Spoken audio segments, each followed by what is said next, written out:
ফ্যাসিবাদের রেখে যাওয়া ভঙ্গুর অর্থনীতি, অকার্যকর করে দেওয়া সাংবিধানিক এবং বিধিবদ্ধ প্রতিষ্ঠান এবং দুর্বল আইনশৃঙ্খলা পরিস্থিতি, এমন একটি পরিস্থিতির মধ্যে দিয়ে আমরা যাত্রা শুরু করতে যাচ্ছি।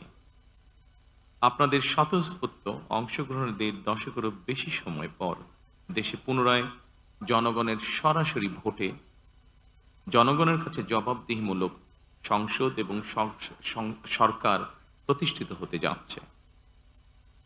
আর কোনো অপশক্তি যাতে দেশে ফ্যাসিবাদ কায়েম করতে না পারে, দেশকে তাবেদার রাষ্ট্রে পরিণত করতে না পারে, এজন্য আমরা সকলে ইনশাআল্লাহ ঐক্যবদ্ধ থাকব এবং থাকতে হবে।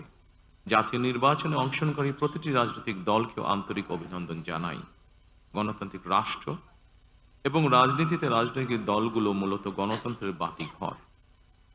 সরকার এবং বিরোধী দল যে যার অবস্থান থেকে দায়িত্বশীল ভূমিকা পালন করলে অবশ্যই দেশে গণতন্ত্র প্রাতিষ্ঠানিক রূপ পাবে বলে আমরা দৃঢ়ভাবে বিশ্বাসী। জনমনে সৃষ্ট সকল সংশয় কাটিয়ে শেষ পর্যন্ত দেশে শান্তিপূর্ণভাবে একটি অবাধ, সুষ্ঠু এবং নিরপেক্ষ নির্বাচন অনুষ্ঠিত হয়েছে। এজন্য অন্তর্বর্তীকালীন সরকার এবং নির্বাচন কমিশনকে বিশেষ ধন্যবাদ জানাই। জনগণের প্রত্যাশিত এই নির্বাচন অনুষ্ঠানের জন্য গণতন্ত্রের ইতিহাসে আপনাদের অবদান স্মরণীয় হয়ে থাকবে।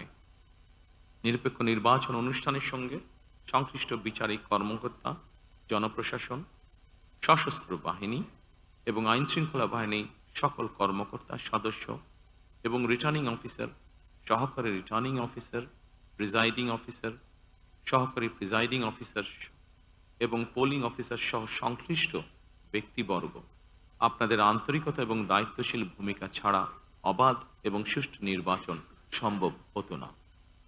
আপনাদেরকে অসংখ্য ধন্যবাদ।